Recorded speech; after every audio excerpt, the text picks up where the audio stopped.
And I'll let Scott Nebbins, my Vice President, take over from there. Well, thank you very much, and I'll try to make this very, very brief. I think what's important and part of the goals, certainly outlined in the agenda here, what are the respective roles of the individual parties, and what is industry's role in helping produce an effective statewide earthquake warning solution. So, as you see in the slide here, I think what it's important to understand to start with is as a private entity, we approached earthquake warning from a very different perspective. We started this from not only an engineering standpoint, but from the end user standpoint of what are the applications necessary to ensure the technology we're deploying is effective and can benefit the end users and all of the additional benefits that go with that. So we took that knowledge, these years of experience, being in the emergency management sector, the schools, as George has mentioned, and many others, and built on that with what Assemblyman Garcia had referenced, our regional projects in Southern California, to develop a partnership model that was bottoms-up driven and focused on end-user needs. And I think I will make the slides available, and rather than go through them lengthy, let me just play this one clip that was suggested, and then we'll take some questions. If I can get that to play. There we go. Earthquake country, the Coachella Valley. It's not a question of if, but when. The Coachella Valley Association of Governments has voted unanimously to move ahead with the CREWS project. CREWS, or Coachella Valley Regional Earthquake Warning System, will help protect 80,000 kids and staff in Valley schools. Students need only seconds to get safely under their desks, but with early warning, they'll be safely in place before the shaking begins. Here's how it works. When an earthquake starts, P waves pass through the earth ahead of S waves. These P waves give the early warning system a heads up that the shaking is on its way. The system will then trigger an alarm and other appropriate safety actions. In the case of Palm Springs Fire, which has been using the system for 9 years, the system triggers an audible alarm and automatically opens fire station doors, so vital emergency services are freed up after an earthquake. In this example, an earthquake hits near the Salton Sea. The P waves trigger the nearest sensor, which then sends an alert to the rest of the network. The closest sensor gets 1 second of warning, while the furthest sensor in Desert Hot Springs gets 30 seconds. An average of 20 seconds of warning before an earthquake hits. Plenty of time for kids and staff to get to a safe place to drop cover and hold. So let me touch on the Napa earthquake as well. As Mr. Dixon pointed out, Napa represents, I think, really what we all need to strive for here. The important point is that automation took place before shaking arrived.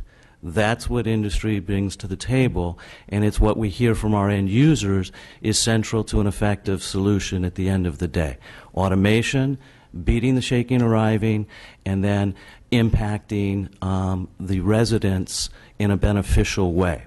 It also points to another way of how, and this has been an issue we've discussed, myself as a member of the working group subcommittees, how do we define the success of an earthquake warning system? Do we define the success of an earthquake warning system that we distributed alert to people at distance? If you look at the graphic in the right, which is the CISN Shake Alert, we've heard already a lot today about getting notification out to, let's say, San Francisco or even Los Gatos, 20 seconds away. There was no significant shaking in those areas. Earthquake warning will be reputational at the end of the day. How people react have to be automated, and certainly we have addressed very clearly the need for training and appropriate response. So we view the success of an earthquake is the mitigation benefit and the action the end user was able to take at the end of the day. So lastly, we've been doing this a long time, as Mr. Dixon said. We're applying earthquake warning. We're very focused, related to the questions that were raised a few minutes ago. Seismic warning systems looks at earthquake warning very differently. We were focused on what is the impact of that shaking going to be on a particular facility at a particular point. That meant that the sensor arrays and the type of information that we're looking at wasn't exactly what the academics necessarily needed. It's what the end user needed. We're focused on magnitude, not magnitude, but intensity and shaking. And we can provide much deeper science discussion later since we have gone way, way over. Lastly, we really have a tremendous amount of end user experience, really learning from our customers what is the best way to apply the new tool, as our fire chief friends that we've worked with for many years tell us, a new tool in the toolbox. So thank you again very, very much, and we're happy to take any questions. Okay, thank you for your presentation. At this time, we're going to keep moving along the panel. We'll go ahead and take the questions for the members at the end of the discussion. Please introduce yourself and continue with your presentation.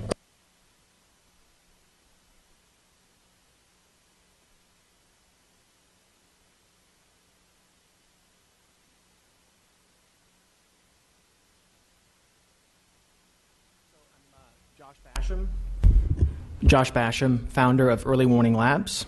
Early Warning Labs is a tech company located in Santa Monica, California, and is a proud research and development partner with the USGS. Our current research and development focus is on the commercialization of the earthquake early warning alert delivery and subsequent response automation based off of the data provided by the USGS and their university partners, including Caltech, Berkeley, and the University of Washington. So what we've developed is a very unique cloud server mass notification platform. We built it to be extremely secure, redundant, and scalable. We focus on two sides, both the commercial hardware and alert delivery side, and also on the consumer side. We've developed an iOS smartphone app that we plan to release for free for any user that wants to download it. We've also worked on developing a consumer device that interacts with the app that's similar to a smoke alarm that would be installed in consumers' homes and possibly small businesses. Another big focus that actually we're concentrating on is the mass notification and automation hardware that connects directly to our cloud server infrastructure. And that cloud server infrastructure relies on the USGS data. So we developed software and hardware to work with any new or existing system. So we can interface with any existing two-way radio system that's out there, whether it's at a private company or at a fire station or even military radios. We're one of the very small number of companies that actually can integrate into those proprietary systems. I'll show you one that we've integrated with here in just a minute. The hardware interfaces with any existing alerting system, whether it's sirens or a loudspeaker inside of a venue just like this. And we can also automate anything that has a on-off switch or a contact closure. We can connect directly with our system. The system is very easy to provision. Think of it as like an Apple interface. It's a dashboard that the users will able to go in and set thresholds for the earthquake. So if they want a certain action to happen over intensity 5, they set those thresholds, make the connections. It's very simple, very easy to use. So our first beta case study, which is also a beta user of the Shake Alert system, is NBC Universal and the Universal Studios property over in Universal Studios, in Universal City, Los Angeles. The phase 1, we're also opening fire station doors automatically in the fire station. It's LA County Fire Station 51. We integrated with their proprietary Motorola two-way radio system, so we can do mass notification of these alerts over their existing Motorola communication system. We play alerts over the PA system for the security, which is the existing speakers that are inside of their office, and also over the PA system in the fire station to notify the personnel to pull the trucks out. Phase 2, which we're actually already moving forward on, we're looking at safely shutting down the rides or putting them into a safe position to prevent any type of derailment or deaths for that matter. Working on utility shutoffs, whether it's gas or electricity in high-risk areas. Working on turning on their emergency power automatically. Our hardware already does this. There's another project which we're working on that right now. Taking elevators, the nearest floor. integrating with their dispatch console, which is another system that's used widely for police fire in the state of California, and also doing a more advanced mobile SMS alert with their current provider, Everbridge. This goes into a little bit more detail about LA County Fire Station 51 that we did at NBC Universal Studios. That fire station is actually on site in Universal Studios. It responds to the surrounding area and emergencies that are inside of the property itself. The hardware was just over at LA County ISD being bench tested and approved for use in the other fire stations. So we're looking to roll out the same system that we have at LA County Fire Station 51 to the other fire stations. We're also working on a project with LA Metro. It's a very exciting project. We're doing a small pilot installation at the Rail Operations Center over in Watts.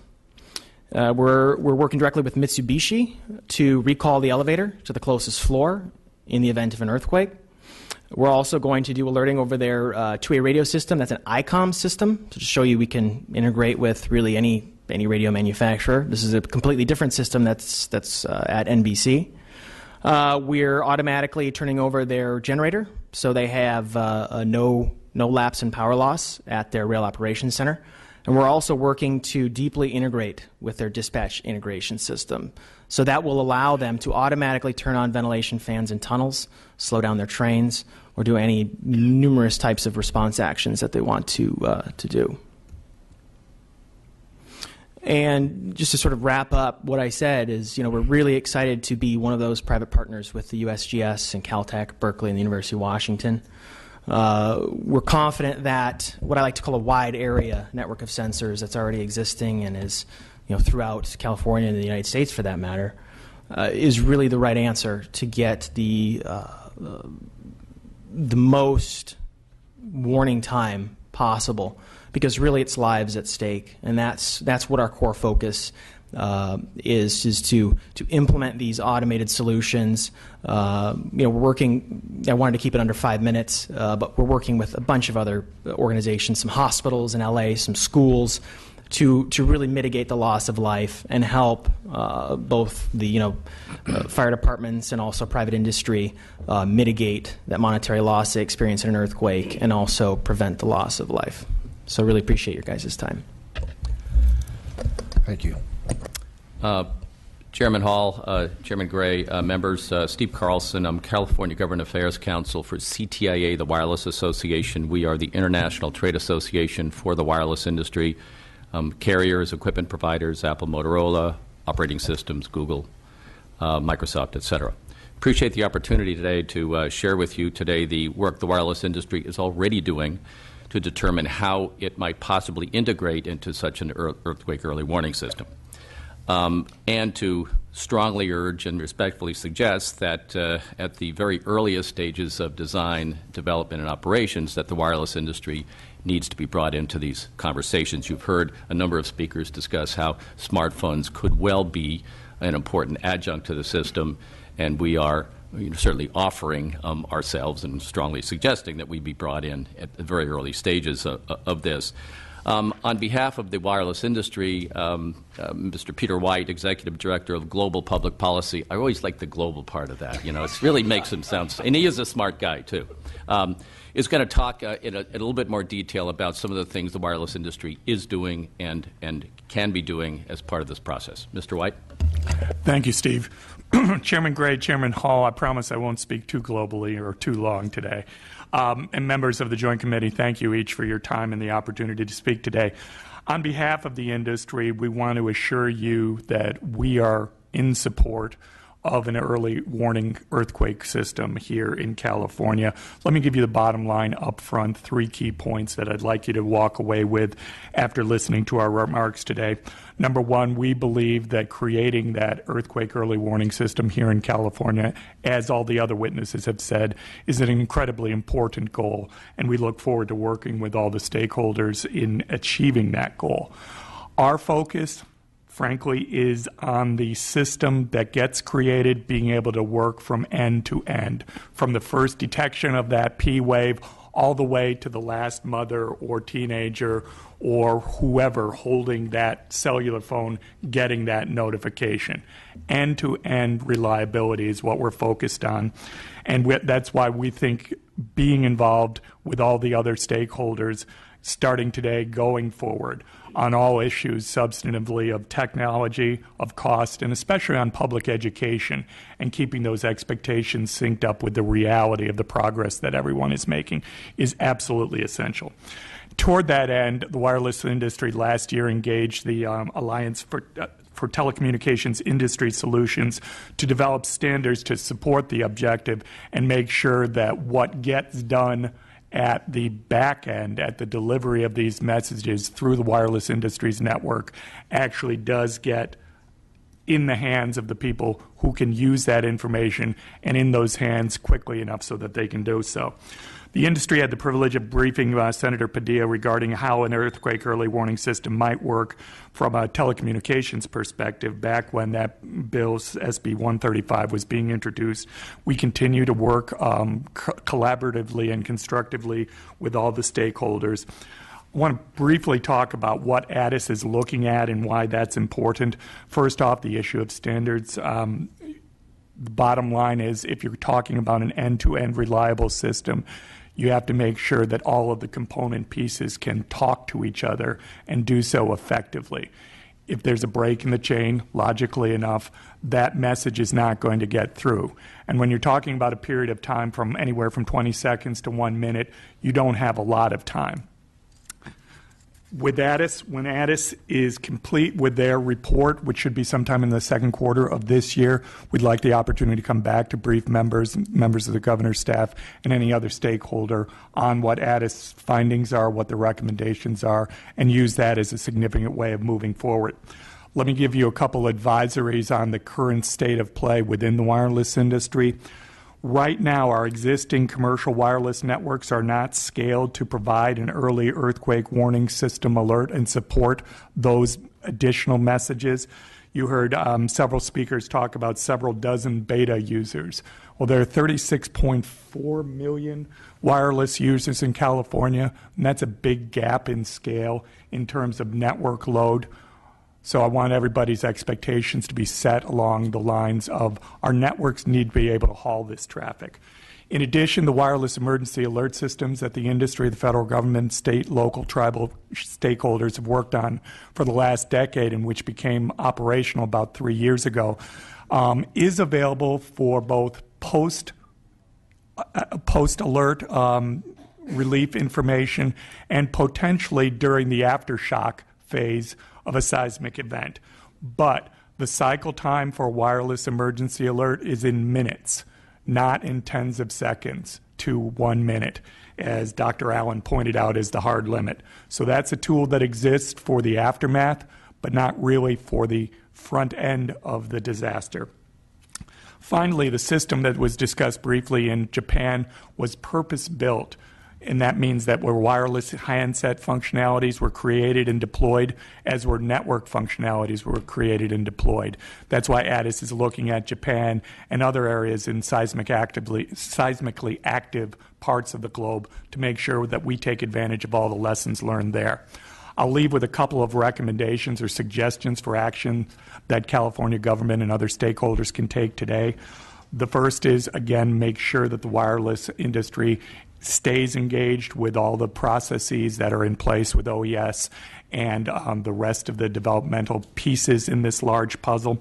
Secondly, make sure that existing wireless emergency warning tools that do exist now for the post-quake aftermath are available to local and state stakeholders.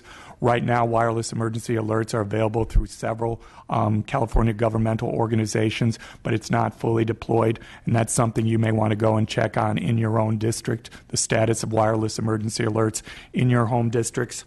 Finally, public education is essential. I don't think you can begin early enough in keeping people's expectations in line with the performance expectations, and I think that's something our fellow witnesses today would share in. We want to make sure the public knows what's available, what's coming, and what they should do when they get one of these warnings.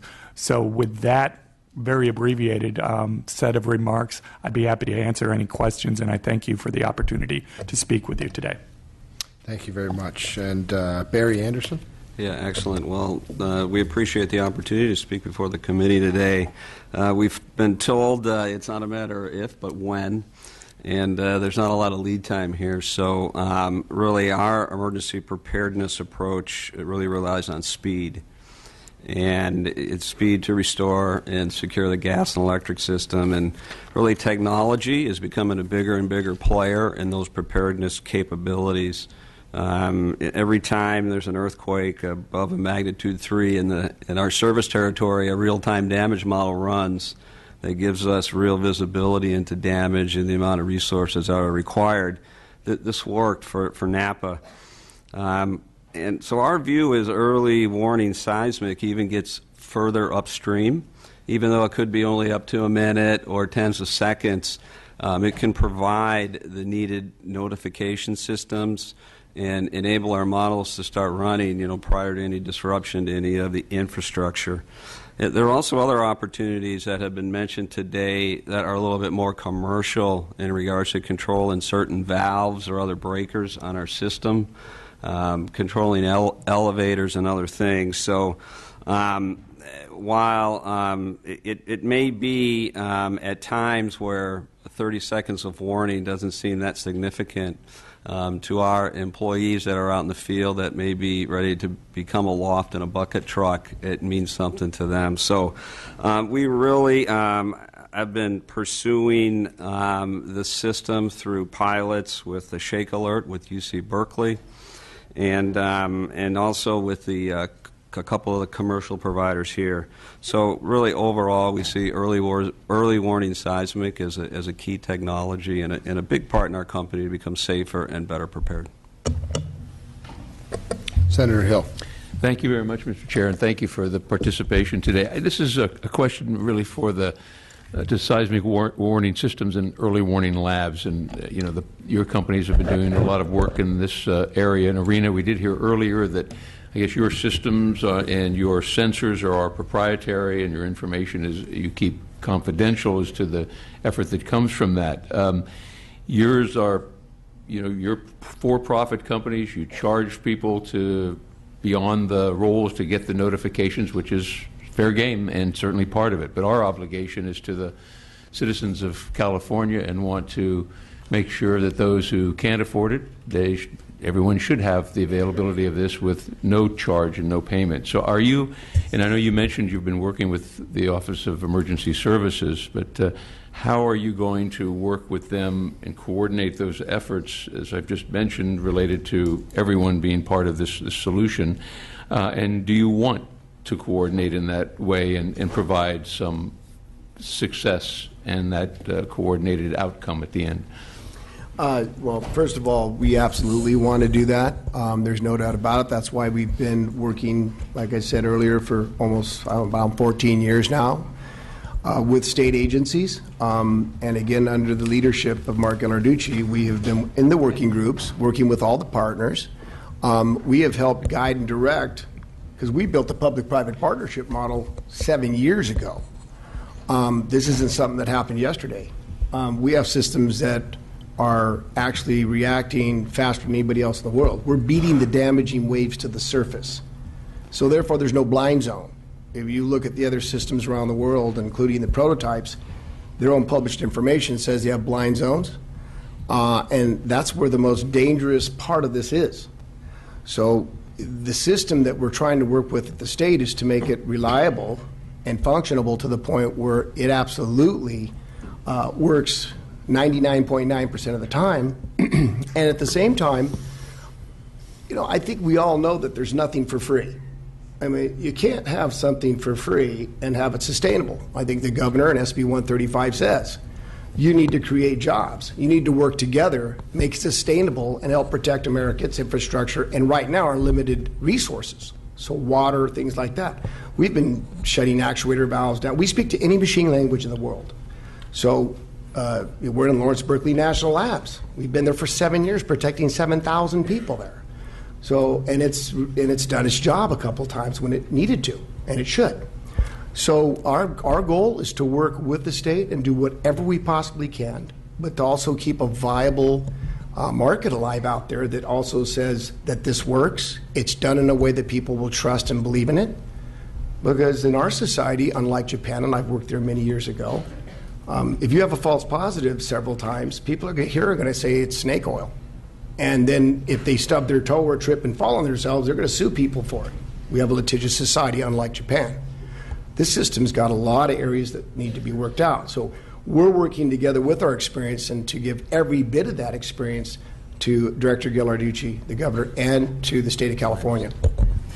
Senator Hill, if I may, as well. Thank you for meeting with me last year as well. Yeah, absolutely. Thank you as well. And there are two parts to your question as well, which is really the responsibility of government and public alert and notification. And one of the things actually we've been contributing in this process is sort of bifurcating the public alert and the responsibility that may bestow on Cal OES and others to distribute a free alert and warning, something we support wholeheartedly. The other part is the model and sort of what the regional public-private partnerships represented. And this was a bottoms-up driven solution, meaning that local governments, local end users, could not afford the commercial system, like you said, that we may be outselling to the marketplace, and keep it sustainable. So what the model represented, and it's in the slide as well, was the fact that private industry was taking on the cost of deploying a network regionally, and that the regional partners then subscribed to the warning system for a set period of time, and then there was ongoing subsidies to those public beneficiaries. The entire goal here was to ensure that not only was warning getting effectively delivered to those at most need, at least from a local perspective, initially being schools and fire stations, but they could do so without the need for ongoing government funding, which especially when we launched these projects in 2009 was very questionable at best. So the important here was that the true nature of the financial model that was set up was that it would cost actually nothing ongoing to those public beneficiaries, and that private industry was stepping up and collaborating to ensure the technology could get deployed. Okay, thank you. And to touch on your question, what we have with the USGS is a CRADA. It's a Cooperative Research and Development Agreement. So everything that we develop, we actually share with the scientific community and the U.S. government. We are required to provide a license to them to also use that technology. And that's why we aligned our goals to develop this iOS app to give away for free, right? We'll make our money in the private industry selling these solutions to big companies. That's where the value add is important, and that's where a higher level of alerting and automation is required. Again, this app we've developed works on the existing system. I mean, we can actually push out a few million earthquake early warning alerts in a quarter of a second using the existing infrastructure that's out there. And that's huge. We're a tech company, and that's our focus, is being innovative, low-cost solutions for users, and we're applying that in the commercial sector as well. So, sharing our findings, and think of it as a good buzzword is open source. Sharing our findings with the community and other private partners is really going to help make it competitive and offer other solutions, not just ours, in the marketplace. And that's what helps keep the costs low. So we're really excited, to move forward and continue to develop these systems and new technologies and share that with the community.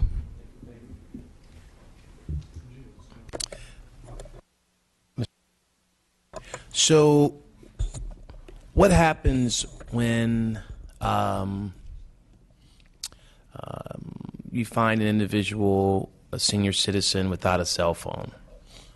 Right? How are they notified?